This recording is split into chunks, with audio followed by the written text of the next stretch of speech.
welcome to another episode of On the Ball podcast. Today I'm here with OSM. Thank you for being here. Thank you. So first off, we'll just start at the basics. What first drew you to Rocket League? Well, the start of my Rocket League was actually through my brother showing me the game. He knew that I always liked cars, and he knew I always played football. So he thought if you combined the two, that I'd really enjoy the game. And turns out, yeah, I did enjoy it. Yeah. All right. So starting off with YouTube, which, is amazing. You're doing really well on YouTube. Right. How did you first get started with YouTube? So it basically started with Twitch, actually. When I was back streaming on Twitch, everyone wanted me to make videos so they could watch it even when they weren't at work, so they could watch some of my content. And I thought, what's so hard about making a few 1v1 videos and uploading them to YouTube so they can also see my content on YouTube whenever they can, whenever they want to, instead of being on at a set time to watch my stream. So I thought I'd start up with YouTube. I watched a few people make videos and see how they did it, and I just kind of copied their style and just went from there and developed my own style with time.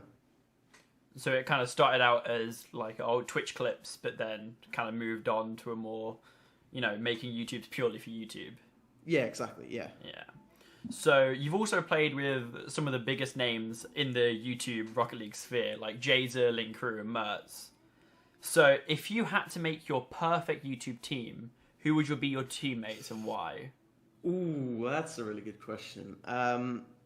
Okay, so I've played with just about every YouTuber, except for John Sam and like all those people.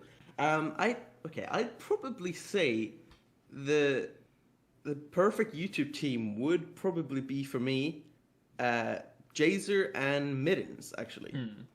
I think that'd be the strongest team I could form. Why do you think? What's people's strong points? Strong points about what? Like Jazer and who'd you say the other one? Mittens. Yeah, what do you think their strong points are that would help with the team?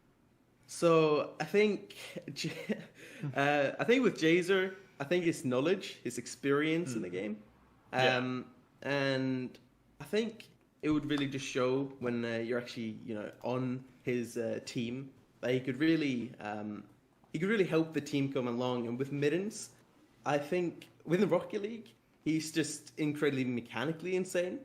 But within YouTube, I think he can really show his teamwork through YouTube. But I think the biggest strong points with both of them are actually quite similar. It's just the mechanics side of it. Yeah. Everyone's super impressed by Jace's freestyling skills and his mechanics. And same goes with Middens. He's got a big fan base based on his mechanical skills. Yeah.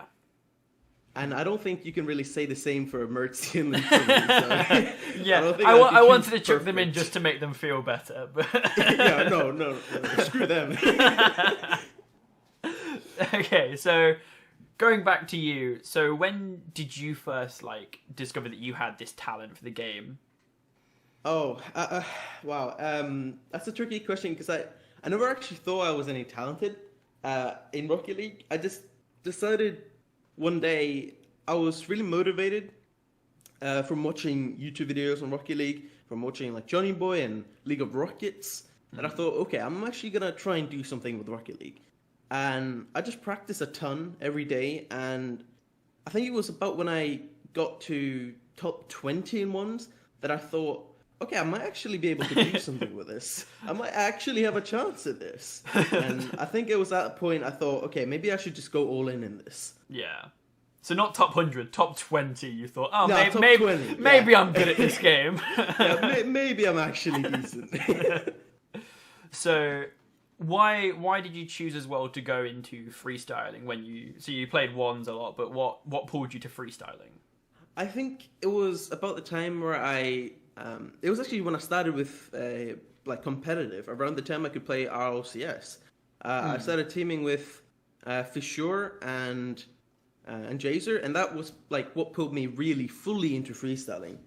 But at the very start, I actually started with freestyling back on PS4, and there was this content creator called Davben. He was Spanish, and I used to always watch his freestyles. And then I saw Jazer, saw him doing freestyling, and I think it's just inspiration from the people that are better than you. You want to get as good as them, and you want to be able to do the things they can do. So I think it was watching through YouTube content, YouTube freestylers, and I just wanted to replicate what they could do. Yeah, and I think that's the biggest pull for me in freestyling. So you're known for freestyling, and not just your solo clips, but also your big team freestyles, like on Jay's, like Moiments. So, what do you find? How would you describe the difference between them? And which one's easier? Which one do you find more rewarding? Oh, I think the biggest rewarding clips. The biggest reward I have from clips is when the entire team is involved in it. So it doesn't really matter which kind of clip it is, but if it's like a passing play clip, like an 8 passing play clip, that is probably the most rewarding for me compared to like a solo clip. And I think the difference is just you all have to be in the perfect spot, the perfect time, with the perfect amount of skill to actually pull off the play. So it just feels so amazing when you actually make that work. Whilst in solo, you can just kind of do everything by yourself, and it's a bit easier. Yeah. So, how many hours do you think you've dedicated purely to freestyling?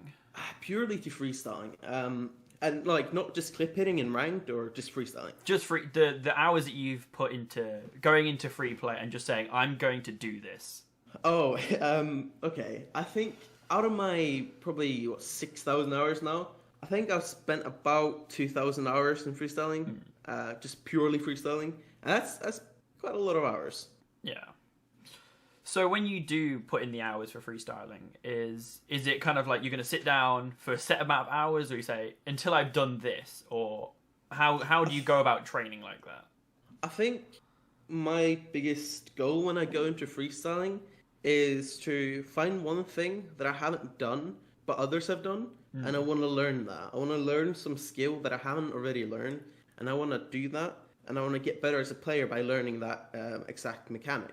Yeah. But within the game, I think I just try and hit like 3 or 4 clips and see, which one's good enough. And if they're good enough, I'd probably use it for a montage. So that's like probably my biggest motivation to actually hit these clips. But most of it is just to learn more mechanics, learn a few different skills. Yeah. So when you were, training, you wanted to get better and better. What do you think was the biggest hurdle for you when freestyling? The biggest hurdles. That's a really tough question because I haven't thought about this actually. The biggest hurdles for me in freestyling, probably must have been, the difference between competitive and freestyling. Because at the time I was always focused on both at the same time. And that can create quite a few issues because. When you go for freestyling, you might try and be a bit more competitive by, going for the competitive styled shots. Yeah.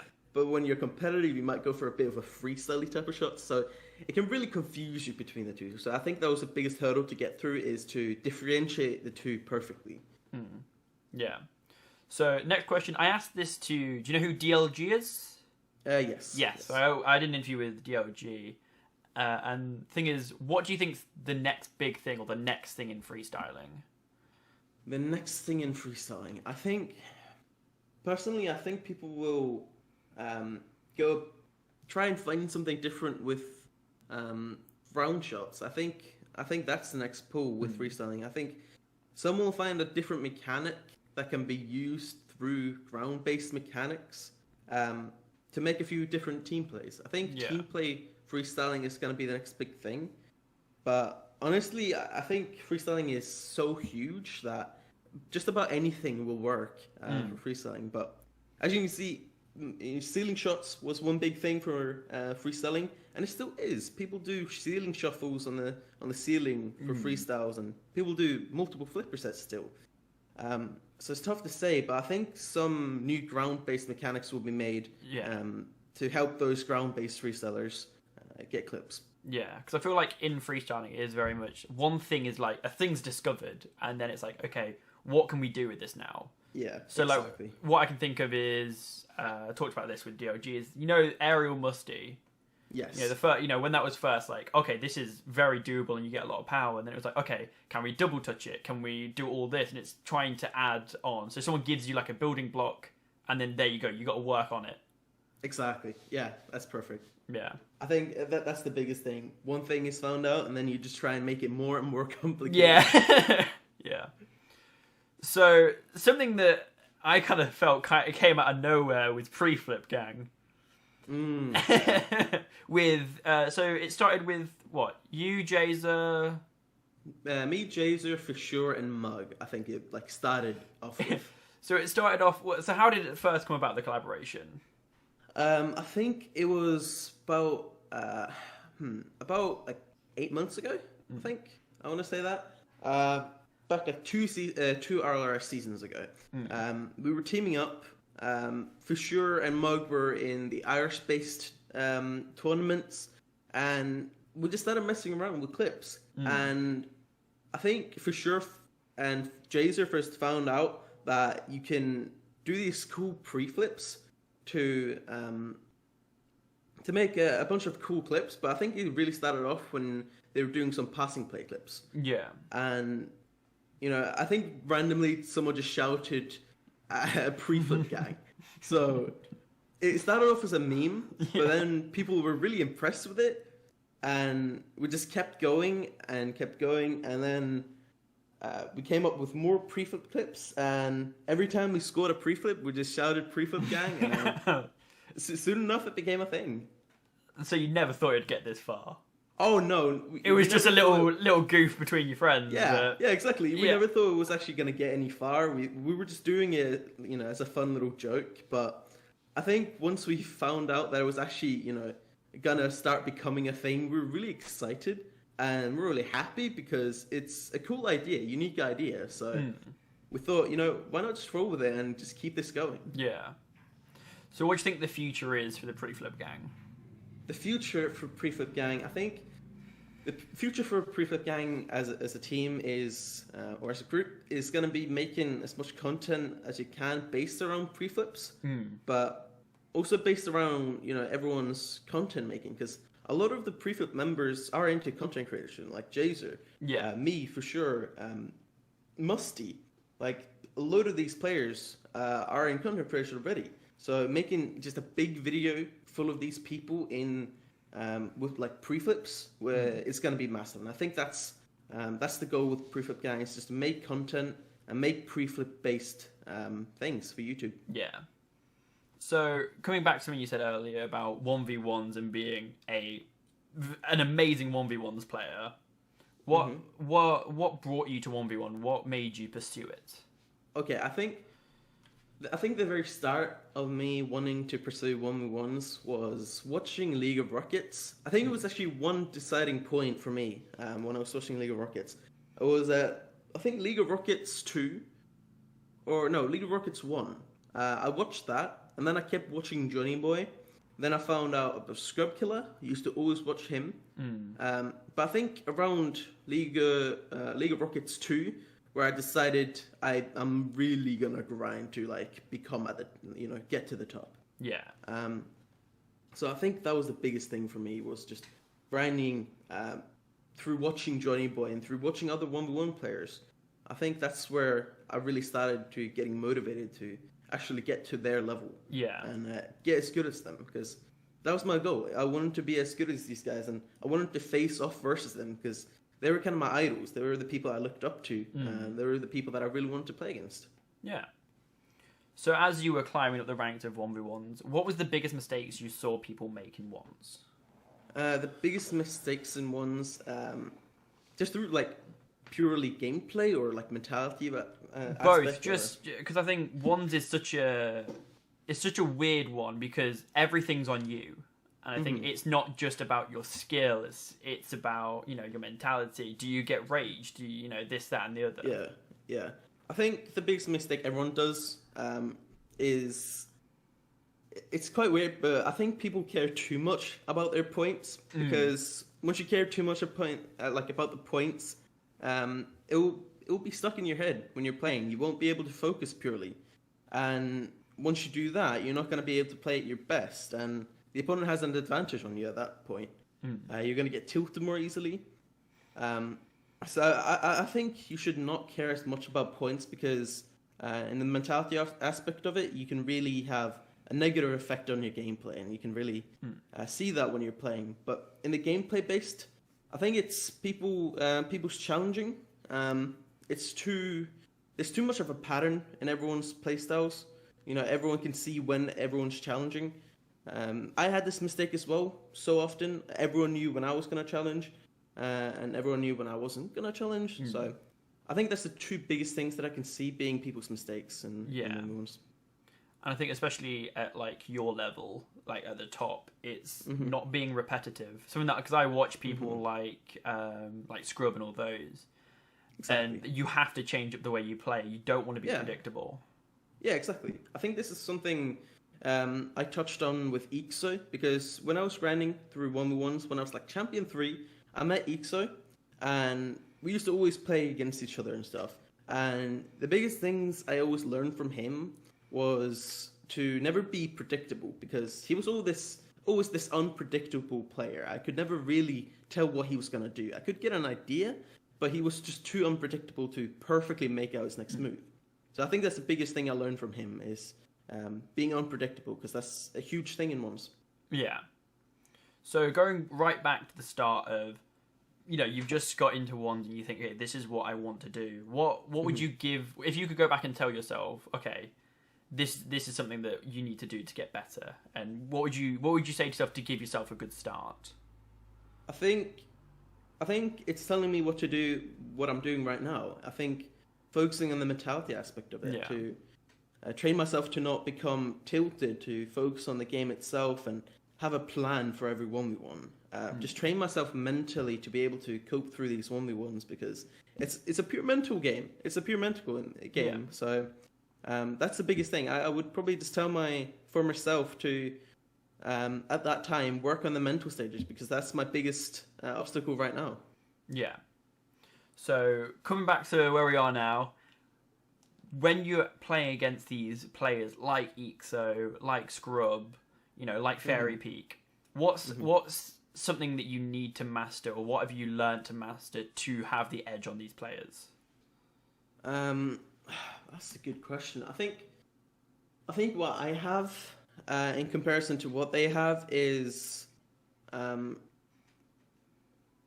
think it's just the motivation and the actual want and need to analyze them, because I don't see enough people doing that.